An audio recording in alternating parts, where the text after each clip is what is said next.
Yes, Your Honor. I may please the court, Michael Winston from Carlton Fields on behalf of Wells Fargo Bank. I'd like to reserve 5 minutes for rebuttal. You got it. I will attempt to be very brief. This is essentially a one-issue appeal. The trial court granted summary judgment to the defendant borrowers based on Section 559715. In their answer brief, footnote number 2, the appellees conceded error on this issue contingent on the Supreme Court denying review of the, I'll probably mispronounce this, Kenyon, I don't know, whatever that decision is, but however you pronounce it. But they conceded error if the Supreme Court denied review, and on November 1st, the Supreme Court did deny review on that. So as to the Section 559715 issue, the trial court committed error, and we'd ask for reversal. The only remaining issue for the court to look at is to decide whether it wants to venture into a tipsy coachman analysis of Section 22 in compliance with that. We would suggest that the court should not endeavor to go down that path on the record that's before it for multiple reasons. First, the trial court did not reach compliance with Section 22 of the mortgage. The parties did not argue compliance with Section 22 of the mortgage at the hearing in the lower court. They certainly didn't argue the issue that is being raised by the appellee on appeal. Most important. Was it referenced in the motion for summary judgment? Yes, it was, Your Honor. But most important here. Well, what good would it do for us to send it back for the trial court to make a ruling? Because it's strictly on the documents, isn't it not? I mean, is it not? Well, Your Honor, if we're going to go strictly on the documents, that's the biggest problem here, which is the mortgage was not before the trial court in the form of admissible summary judgment evidence. Right. Just as if I tried to move for summary judgment without having the mortgage before the trial court. Was the mortgage attached to the motion, the complaint to foreclose it? Yes, the motion was attached to the complaint. This is the document that the cause of action rests upon. Yes, and the borrowers denied authenticity of that document and denied that they signed that document. So that hadn't been proved up at that point. Exactly. If the borrowers had the burden of establishing the right to summary judgment, and for this court to find that we complied. For summary judgment, they didn't prove what the terms of paragraph 22 were in the mortgage that applied to them, if any.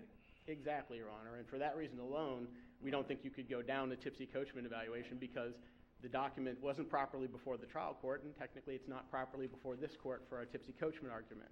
Additionally, the affidavit that was before the lower court, which was only from Ms. Guess, is in the same form that this court recently found in the Ostrander case, was legally insufficient. Mr. Guess didn't even file an affidavit. And if we go one step further and look to the denial of condition proceeding in the answer that was filed by the borrowers, the defendants, although they raised a lot of complaints about the notice of default, the lack of the word sale was not one of them. They argued about it didn't tell me why it defaulted, it had other provisions, but it didn't say that. So we would suggest that this is not a time for the court to venture down a tipsy coachman argument. What did the affidavit say specifically on paragraph 22, that the notice wasn't mailed or the notice wasn't received?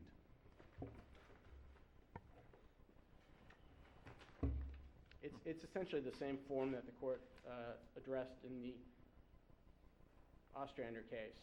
Well, Ostrander dealt with... It said, I never received any such notice from plaintiff or anyone acting on behalf of plaintiff.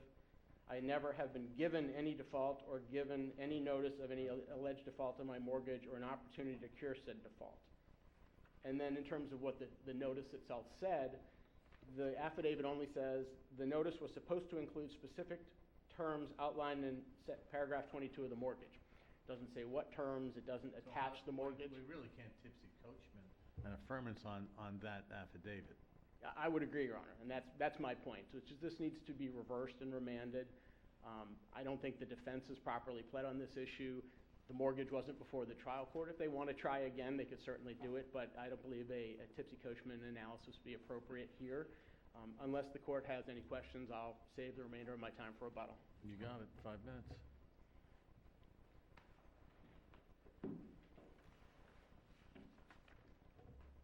May it please the court. Mark Stoker for the FLE. So you conceded error. Well, not really, Judge. I think what I do in that footnote is I say that I think that you're constrained by Quinion on that pleading issue unless you go in bank. And I do think that that is appropriate, which, I understand if you may feel hesitant to do that, but if you look at those cases that I cite in that, let me start with this. It's very clear what happened in Quinion, okay? It's clear what happened. This court didn't want 559 to be a condition precedent. That's what happened. And what emanated from that is a decision that is contrary to every other pleading opinion on how to plead 1.120C. I'm sorry? My question was, did you concede error on that issue like he just said? And you said not really. Then you're going off on a tangent Well, that we got it wrong. I don't think it's a on that tangent, case. Judge. I think that I'm asking based on those case citations in the footnote. I didn't concede error in the footnote. What I said is that I understand you're bound by Quinion unless you go in bank, and I was briefly trying to indicate why you should, because every pleading decision other than that Quinion decision, Right, every right. decision says this was pled Well, sufficiently. no, I understand you're frustrated at this. No, but- I'm not frustrated, Judge. I'm simply trying to make the argument that I Okay. think every decision on how to specifically deny under 1.120C says I did it correctly except for that There was a motion to one. go en banc made in the case that you're not happy with, and it was denied, right? There was a motion for rehearing, motion to go en banc in the case that you In disagree Quinion. with. Well, the court is different now. It's a different court, okay? And for my perspective, But when does stare decisis kick in? When do we just say we're bound by precedent? well, I think you're bound by the court's other decisions as well. Look, I don't need to keep arguing that. Sure. That's how we get around it, Ms. Audubon. Tipsy coachman clearly applies here on the paragraph 22 issue, okay? And I want to be clear. I'm not arguing that we're entitled to summary judgment based on our affidavit or because we proved the letter wasn't sent or wasn't received. This isn't what this turned on, and never argued that, okay? The Tipsy coachman doctrine applies according to the Florida Supreme Court and radio station. It stands to reason that the appellee can present any argument supported by the record, even if not expressly asserted in the lower court. That's what you have here on the paragraph 22 issue on the content of the letter, okay? And I think Your Honor's question to my opponent, well, why should we send this back? You can make the very analysis that you would be asking the lower court to make if you sent it back on that issue. Well, and coming back to that, he points out that you denied you put a denial in your answer that, you denied the allegation that this was the mortgage your client signed and so forth and so on. And so he suggests that it's not right for summary judgment. The question I have for you, here comes a softball. You're ready, Mr. Stewart. Is whatever you concede or don't concede in your answer, we know that the complaint that is extant at the time of the motion for summary judgment is based on something that purports to be, on that document that purports to be the mortgage that's attached. And you also, I assume, proved up, for purposes of summary judgment, or maybe it's also attached to their motion, their complaint, the default letter. Correct. The default letter is attached to their affidavit. Okay, so, and if the default letter does not comport with the paragraph 22 of the mortgage, that is their cause of action. Absolutely correct, okay? And this is why, I want hundreds of So cases. why do we send it back? If we can look at that and say, well, this wasn't sufficient under the paragraph that they are proceeding under to foreclose this property, whether you acknowledge that it's correct mortgage or not. Exactly. Whether we think that's the correct mortgage or not, when the plaintiff's cause of action is predicated on that mortgage that has that provision, then we're entitled to summary judgment if the letter doesn't contain the information that it's supposed to contain. Under paragraph 22 of that mortgage. Exactly. So, and Judge, for what it's worth, I never That's the only lost. softball I'm throwing at you today, Mr. Stewart. You can ask the tough questions too, Yeah, Judge. okay. So, you can clearly do a Tipsy Coachman analysis based on that. We moved for summary judgment on that issue. There is summary judgment evidence before the court on that issue. And my opponent just wants you to bypass it entirely when there's no basis to be doing that. You should be. Why are you going to reverse and remand for the trial court to consider the paragraph 22 issue when it's all entirely before the court now and you can consider it now? That's perfectly appropriate to do. Now, what I want to get into is why you should be ruling in my favor on that issue. And You know, just because substantial compliance is the standard, that's merely the beginning of the inquiry. It's not the end, okay? And I think it's very telling that my opponent in their initial brief presents this as one line. This court and others have now rendered moot the various arguments that have been raised to challenge these notices. Moot? They want you to take the position that because substantial compliance is the standard, that means every letter substantially complies and that's the end of the analysis. That's not how it works. And what I think is troubling and what I think the law really needs here is you need to draw a line, okay? I think we can all agree that not every letter substantially complies. Fair? Not every letter substantially complies. Where's the line? Where do you draw the line? Since this court's decision in Malam that set forth the substantial compliance analysis, there's not one DCA decision that says that a letter does not substantially comply. There's not one. And what results from that is the analysis that my opponent gives here, not just in this court, but in circuit courts throughout the state. Well, substantial compliance, that's it. What does that mean? Well, I tell you what the DCAs have consistently defined it to mean as where the letter is missing an element, where it's missing an element under paragraph 22, that is insufficient as a matter of law. That's what this court said in Judy, and that's what the 5th District said in Samaru and Habrel. So what's the element missing in this case? That failure to cure the default may result in sale of the property. That's an element that's in paragraph 22 in boldface font in the contract that they drafted. So you're But saying, the letter, excuse me, no, just let me finish this, and then you're saying that if the letter doesn't substantially comply, it doesn't matter if the affidavit wouldn't be sufficient to rebut it was sent.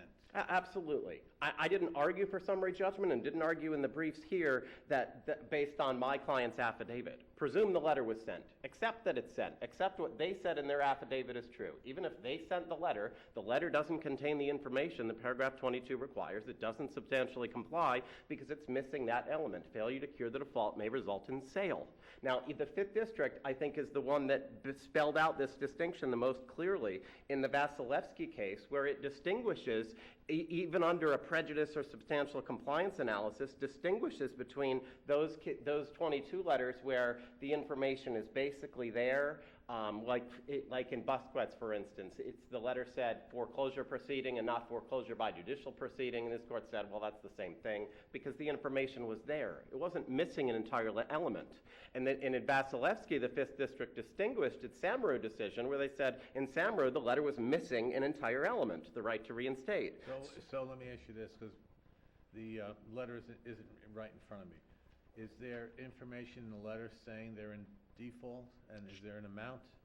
Yes.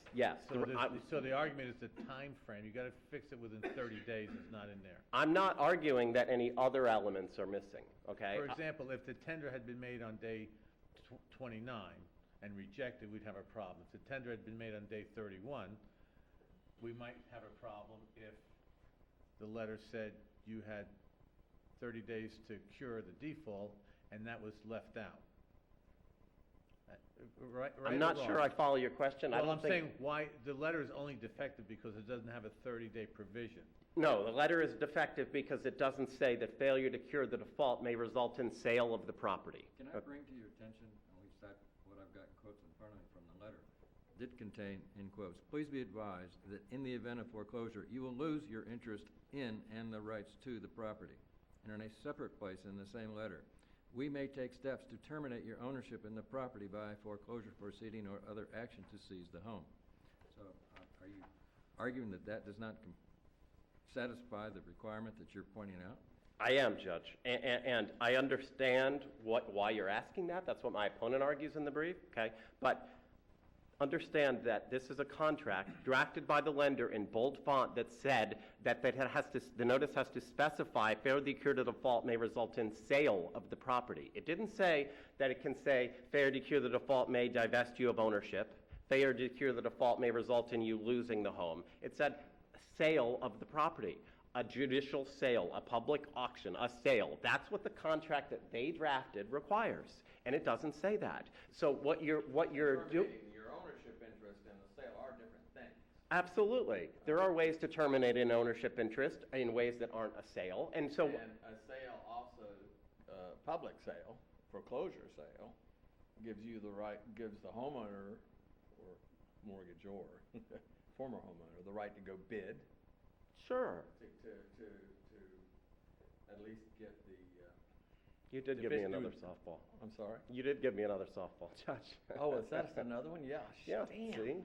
Well, you don't get one next time then. We'll take it off your total. But, or to invite friends or moneyed relatives to come bid or whatever, right? Exactly. This was not put in And so what my opponent's asking is what my opponent's asking, what was what Your Honor was just asking there. They're asking you to do is to rewrite their own contract. They're asking you to say, well, we said there could be a loss of ownership, so that's good enough. Or we said that you might lose the property, that's good enough. That's not what their own contract says. And you are suggesting also, if I read your brief correctly, doesn't make any difference that the absence of this notice that the property could be sold didn't really cause your client any harm. Because the client ultimately would be noticed of this. Okay, that goes to the issue of, sure, that goes to the issue of prejudice, okay, and several comments there. First, this court has never employed a prejudice analysis in the paragraph 22 context, never. The prejudice analysis emanated from the 5th ECA on the issue of the letter only gave 28 or 29 days to cure the default and not 30, and when the suit wasn't brought for months later, that really didn't make a difference anyway. Because they could have reinstated. Sure, and the prejudice concept also emanates from the insurance context, and understand how different that context is than here. In the insurance context, the concept of prejudice was created to help consumers because the condition precedent was drafted by the insurance company for the consumer to comply with. And the Florida court system said, well, we're not going to punish consumers by not complying with the condition. Out their coverage unless there was actual prejudice. Exactly, to help consumers. Here the situation is exactly the opposite, where the borrower, the big financial institution that drafted the contract, has to comply with the condition precedent, so there's no reason to employ a prejudice analysis. I also note that the Florida Supreme Court in Messiah says that prejudice is presumed as a matter of law when you have a notice that doesn't contain the requisite information. So the Florida, even if you went down a prejudice analysis, it's presumed when the notice doesn't contain the requisite information. That's Messiah. I also think as a practical matter that what happened with those prejudice cases is that the DCA thought that borrowers were just winning too many of these cases. You don't have that problem anymore. So let's not create bad law on the prejudice issue. There's just no need to create bad law on the prejudice issue when we're not winning cases anymore on this issue by and large. So you already have the substantial compliance analysis. That fixed the problem of borrowers winning too many cases. So don't employ a prejudice analysis in this context. That's just wrong. So it shouldn't apply here. And prejudice also doesn't apply even under that 5th District analysis when it's missing an element. That's the key part of this here. And so what I ask and what I submit is you have to be able to draw a line and say, not every letter substantially complies. Don't allow financial institutions to get away with this analysis that's just one line. Just because they put a letter in an envelope and put a stamp on it. Exactly. Put a letter in an envelope, every letter sufficient, and Softball number 3. and there's no, sounds like you're agreeing with me, Judge. There's no It DC. can sound like that, but that could be misleading. I have realized that. Yeah. That's true.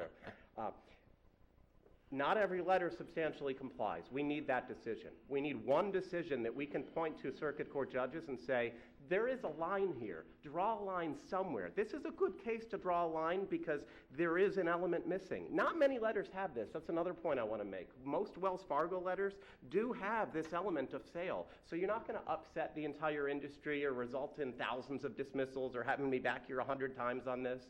You know, most of these letters do contain the correct information in this regard. So you're not going to create wholesale problems either. But I submit on this fact pattern, this is a good way to let circuit court judges realize, hey, there is some analysis to be employed here. Substantial compliance isn't the answer. It's merely the beginning of the analysis. It's simply the question. So I submit that, and I'd love to answer any other questions you may have, particularly about tipsy coachman. To me, it's really clear that we should be going down that road. I hope I've convinced you all of that. The radio station case from the Florida Supreme Court, and my opponent actually cites, is directly on point in that regard. This is all supported by the record. Their letter is properly before the court, attached to their own affidavit for summary judgment purposes. Oh, my opponent mentioned the pleading issue, that we didn't plead this issue about sale. They never argued that below. They never argued that in their briefs in any way, so that argument is clearly waived. And in addition, the cases that I cite in footnote 2 on how to plead 559, which I'm not talking about anymore, actually say that we pled this 22 issue sufficiently.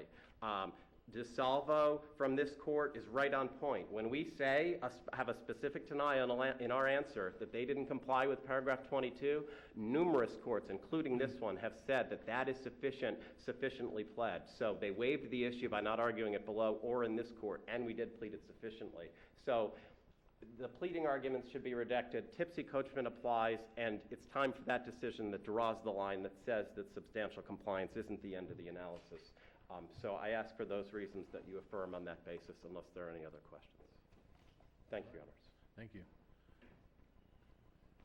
Mr. Winston, you answer 5 minutes. You do have 5 minutes left. Thank you, Your Honor. Let's start with first Tipsy Coachman concepts.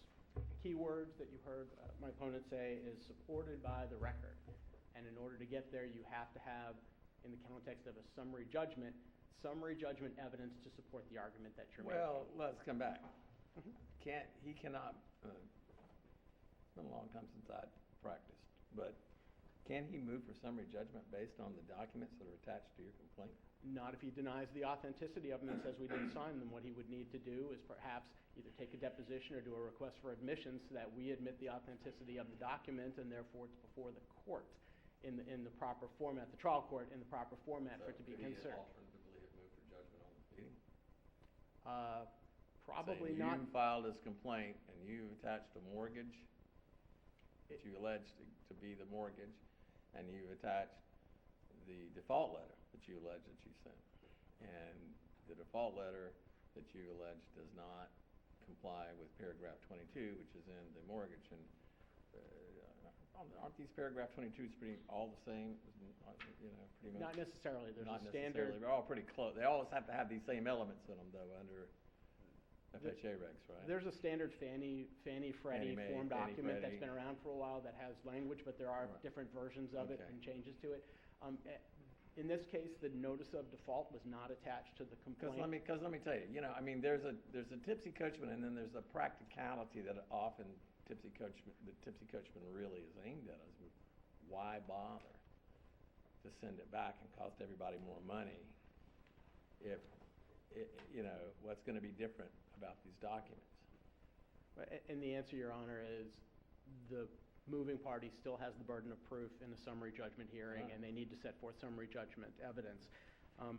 Moving through the remainder of the arguments, the argument's been made that telling a borrower that the proceedings is going to terminate your ownership interest in the property by a foreclosure proceeding is not sufficient to let a borrower know that they're going to lose the property and that they run the risk of losing the property. The key argument you're hearing here is basically a strict compliance argument, that lack of the word sale makes the letter fatally defective. The key thing to understand is what's the purpose of telling a borrower that their property could be sold. It's to let them know that through this proceeding, if they do not cure their default, they could lose their interest in the property. In this case, we have a letter that says you're going to lose your interest in the property through the foreclosure proceeding.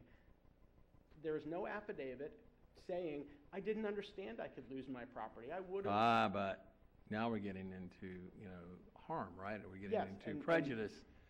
And I won't go to. And I think Mr. Stopa is correct. We haven't said, you gotta have to have actual prejudice on the part of the borrower, do we? And I have an answer to that, which Oh. is you have not used the word prejudice, but you've used the words materiality.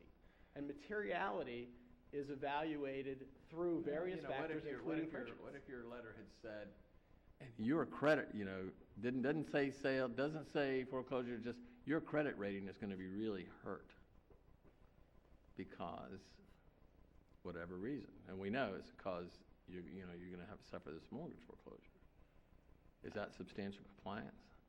Well, there's nothing in here suggesting that you have to give them notice of a credit rating. No, but what if that's what the letter said?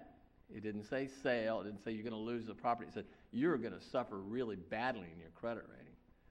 Well, the key of our, This property's gonna get sold out from, foreclosed under you, but that's not what the letter says, but we know that's why. what the key here is Why that. isn't that's not substantial compliance, is it? Well, If that's all the letter said, yeah, I would say yes, that would be a problematic letter, but that's not what we have here. What we have here is a letter that makes it clear, unequivocally clear, that if you do not cure your default, you may have your rights in the property terminated through the foreclosure proceeding. Was the word sale in there? No, but it's saying the key thing, which is you're going to lose your rights and it's going to happen through a foreclosure proceeding. So in this case, and again, we're arguing about the terms of Section 22, which weren't before the trial court in the Right. proper format. You know, You're down to 30 seconds. I'm down to just so 30 you know. seconds.